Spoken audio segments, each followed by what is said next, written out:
All right, big giveaway today. 2 leather-wrapped Elijah Craig bourbon glasses. We just got back from Louisville, Kentucky, and spent almost 3 days with the Heaven Hill Elijah Craig group.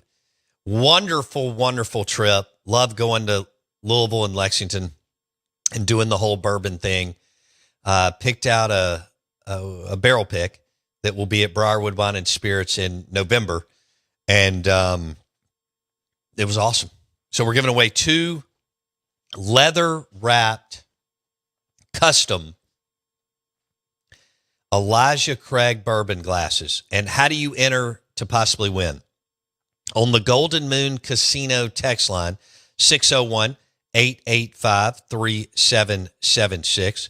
We would like to know, are you listening on 105.9 The Zone ESPN, or are you streaming the show?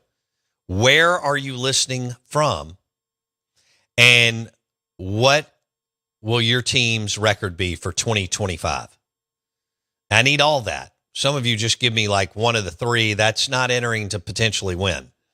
I wish I had, but we do have several more sets of these, so we can give them away throughout football. But I wish I had 100 of them because we've received a boatload of texts this morning.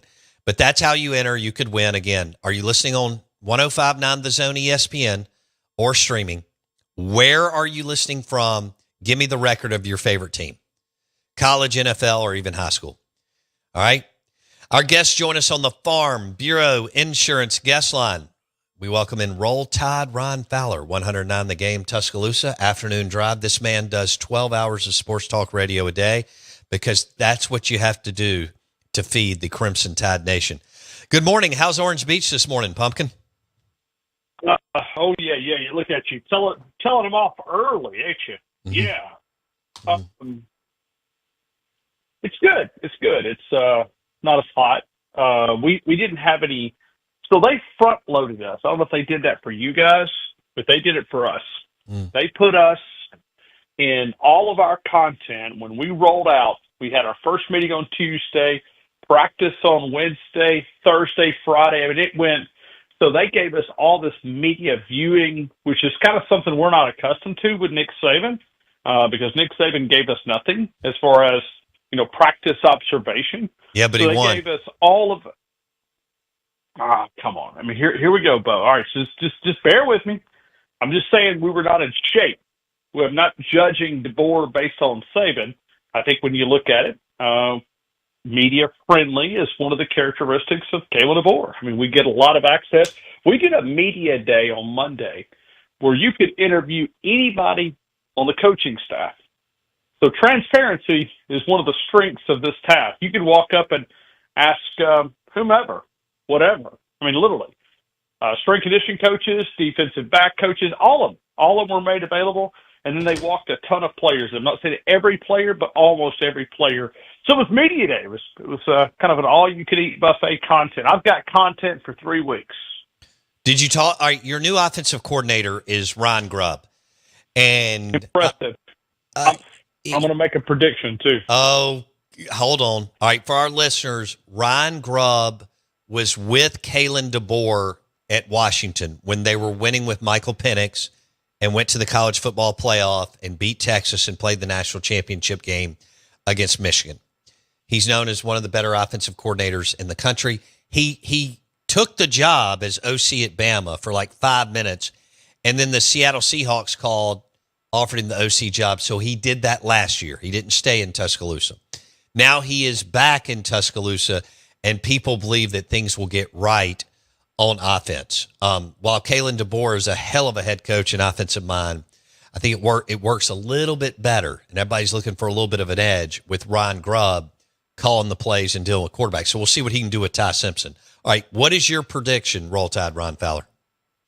I think when you look at Ryan Grubb, he will be a Power 5 head coach, if not this season, next season. I think he's that impressive. We've never been given the opportunity to talk with offensive coordinator, defensive coordinator every week, under Coach Saban. I mean, he would walk Lane Kiffin out, and we always thought there was a shock collar underneath, his shirt or something, because, he couldn't say anything, that was out of the Nick Saban speech, right? He was back there shocking him. Well, if you look at Ryan Grubb, sit down and listen to the press conference. Like if you compare him to most of the head coaches in this league, he's already better explaining the offense. You can just see this guy walks with a different confidence level. And, I was watching Seattle last night. And I was trying to think, okay, I wanted to see Jalen Milroe, and I wanted to see this offense and see what they're able to do with him. I think a lot of it was on Jalen Milroe. I think the guy really struggled short, intermediate throws. And if you connect that, then I think this team can go out and win a championship.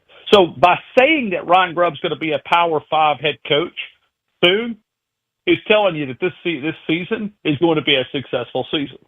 I think Alabama will be hoisting up some type of championship trophy, whether it be an SEC title or possibly even more. This team is a deep playoff team. What we've seen so far of camp, you go out at practice and you're going, this is the 8th, 9th best team in college football? Are you kidding? I mean, they've got defensive backs that are much better than Coach Saban's defensive back groups as a whole, probably the last 10 years. You could go back to some of those Minka days, like 2016. The Kool-Aid is thick right now. This is Ryan Fowler talking Roll Tide football. I hate to agree with you, but you're right. Bama's going to bounce back this year and be really good. It was just a massive transition year following the GOAT and Ryan Grubb leaving after being there for like 10 minutes and not being the OC. And you're right, Jalen Milroe, good player, talented dude. Oh. But, it didn't line up quite like they wanted to. I think you start off the season. He couldn't throw the football consistently. I mean, he could throw it some, but it consistently. And defenses in this league will figure you out. Oh, yeah. It's not like baseball. They know your pitches, and they knew what he was good at, and they knew what he was bad at. And what they did is they attacked his strength and said, all right, beat us with your weaknesses. And he couldn't do it. I mean, Vandy beat you. I mean, Diego Pavia owns the state of Alabama. Do we have to bring it back up? I don't even know what. I was watching it the other day, and I thought about you. And Diego Pavia may be my favorite player in college football, other than DJ Lagway or Diego Pavia. But anyway, listen, I can't listen to the other show because I'm on the air. I go straight up against him. Did he say that he was going to win a national title on Paul's show? I think he did. So I've been traveling the last 3 days and haven't been as locked in, and definitely haven't been on Twitter as much. I thought I saw that. But I think he did. Jackson, call your producer up to the front of is he paying attention? Because if he's like my Jackson, he's staring at his phone. Yes. See, my Jackson's, I got a Jackson producer too. Okay. And all Jacksons, they stare at their phone nonstop. I know. Hey, all right, so tell me about your Jackson. Does he go to Alabama? Oh, yeah. He's a converted Georgia fan. You remember when Tua ripped that heart out? Oh, yeah. His dad went to Georgia. So when we took him over as an undergrad, I don't know if you realize this, what happened.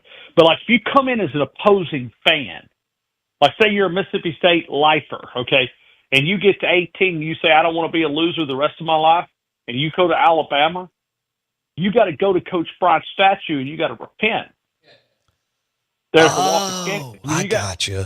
So, yeah, so as long as you that's how you got to get accepted in, and then you become an Alabama fan. He tells me stories of Tua Tagovailoa beating Georgia with that second 26 play. He said he cried all night. And I'm sitting there going, are you kidding? Now this guy is a converted Alabama fan. He's an Alabama fan. He went to Alabama. Now he's getting got his undergrad and he's getting his grad degree. But I'm telling you, he stares at his phone like nonstop. All three of my interns. He's a producer, but I've got 3 interns too. I'll stare at 4 people staring at their phone. It's the neatest thing. I've lived this. I've lived this too the last 20 years, or especially the last 15. Yeah. If you got to communicate with them, Don't even wave at them or type it in the chat box. Just text them. Ryan Fowler, 109 The Game, Tuscaloosa Sports Talk Radio. You not even want to talk about Jackson. You must be trying to be kind. Okay. No. So your Jackson must be. No, he checks out. Look, I could go on and on. But so I can't believe that your producer is Jackson and my producer is Jackson.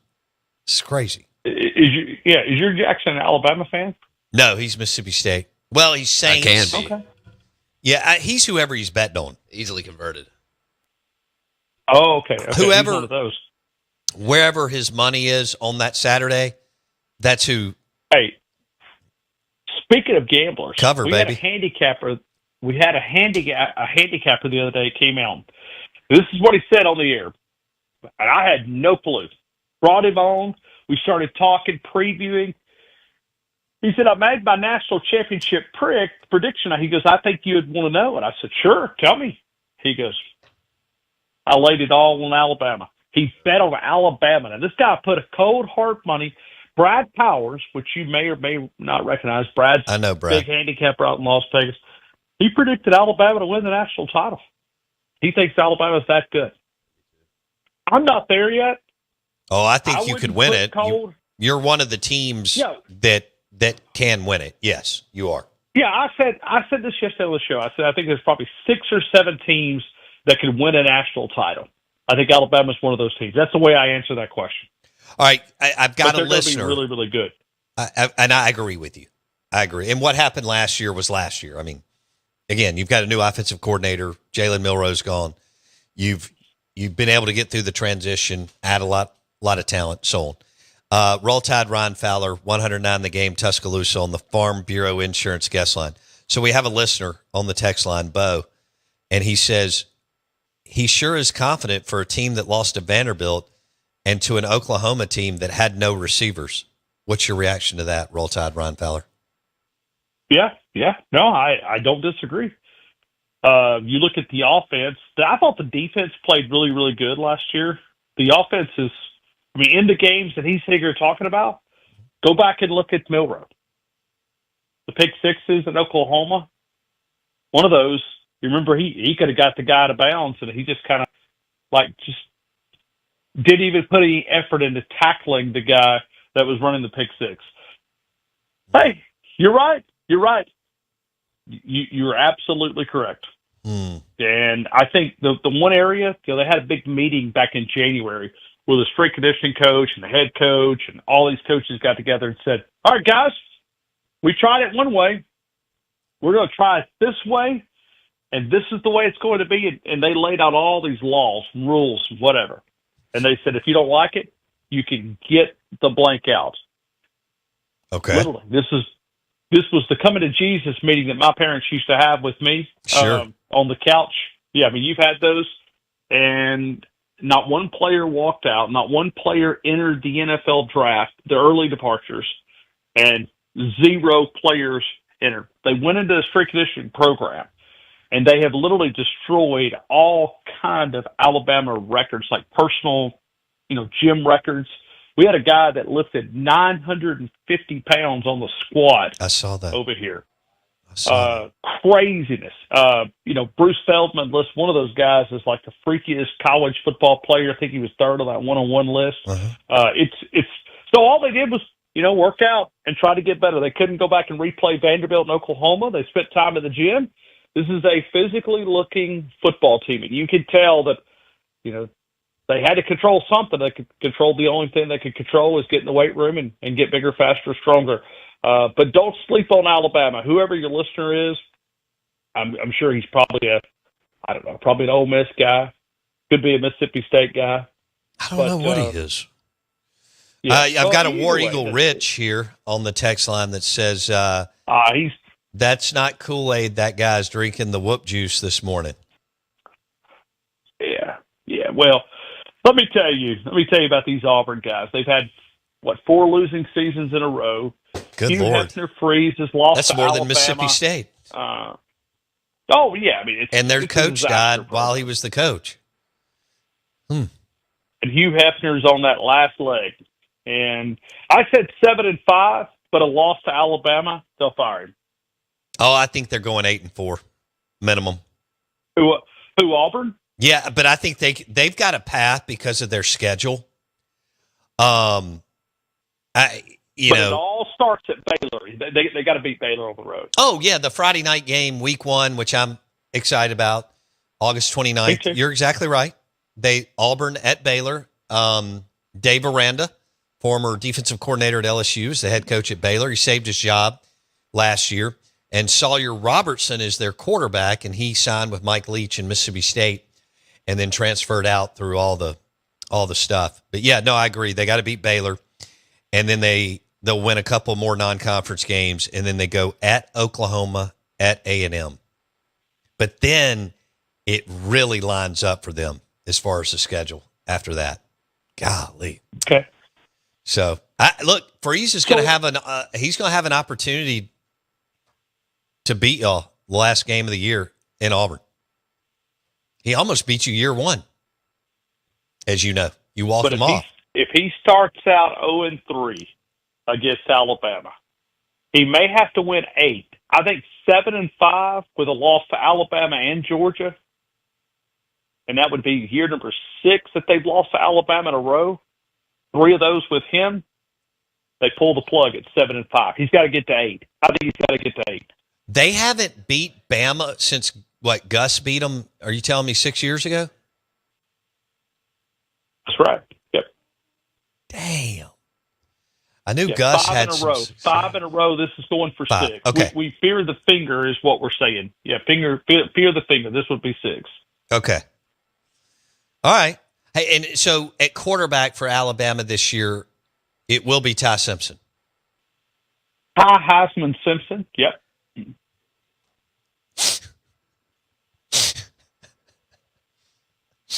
Oh my gosh, I love it. So what do you have?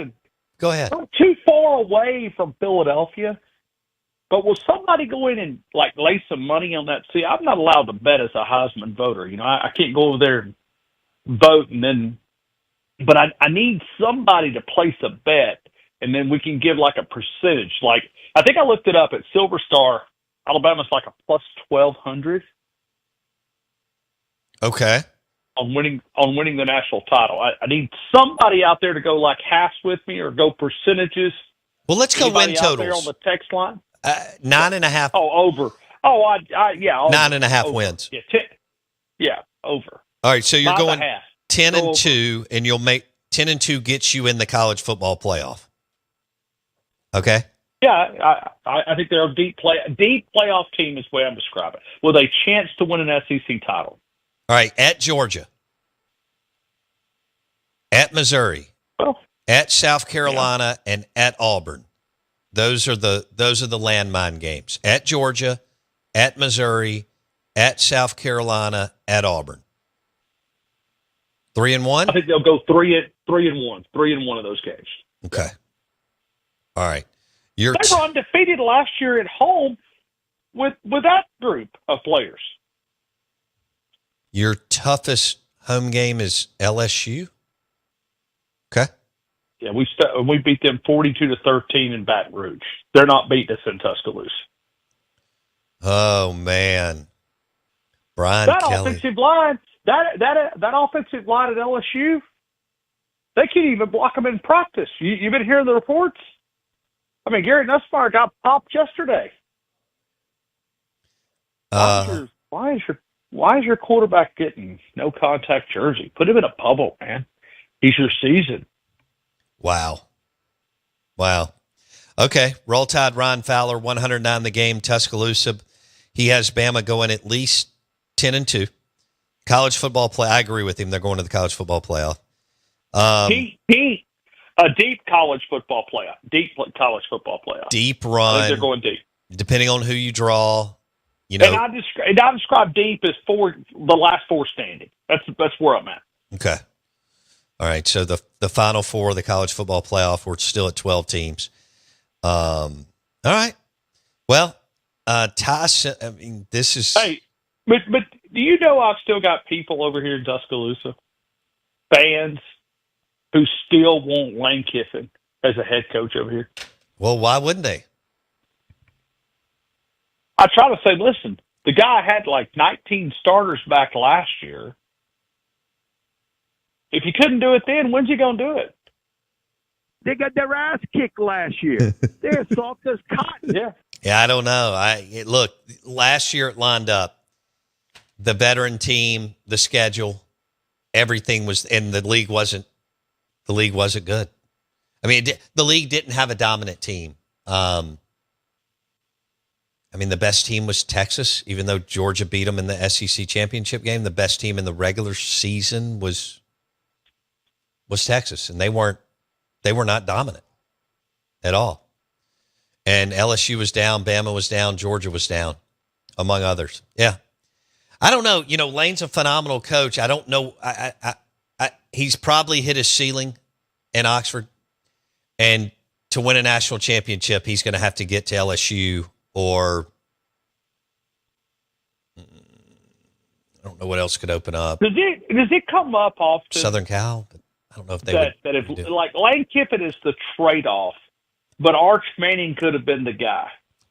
Like Arch Manning could have been in Oxford if it hadn't been for Lane Kiffin, right? Right. Isn't that the kind of story? Yeah. Right. So is the trade? You ever do that even though trade-off? Ole Miss was rolling and winning, Arch never even looked at Ole Miss. The family, I don't think they ever entertained it. Is that where you're going? That's where I was going, yeah, because, I mean, you're looking at all this Arch hype that could have been in Oxford, Mississippi with another Manning. I mean, it's kind of odd to see that Manning at a different place, like Texas. And that ego out there, I can't stand Texas. Like, I'm almost hating Texas more than I do Auburn. Really? I love that. Just the ego. We had Texas morons calling in the show. Really? All right, I got to go. I hope you have a fried shrimp po' boy and some gumbo and a good glass of lemonade today, and enjoy your OBA and Roll Tide, okay? We'll talk. Roll Tide. We'll talk about your Texas hate later. Thanks, bud. Okay. Lunch today brought to you by Martin's in Livingston. Blue Plates Burgers, wings, nachos, Martin's in Livingston. For Jackson Meadows, I'm your host, Bo Bounds. Hope you have a great weekend. And don't forget, the Briar Patch is also a great place for craft cocktails, charcuterie board, and flatbreads. See you Monday.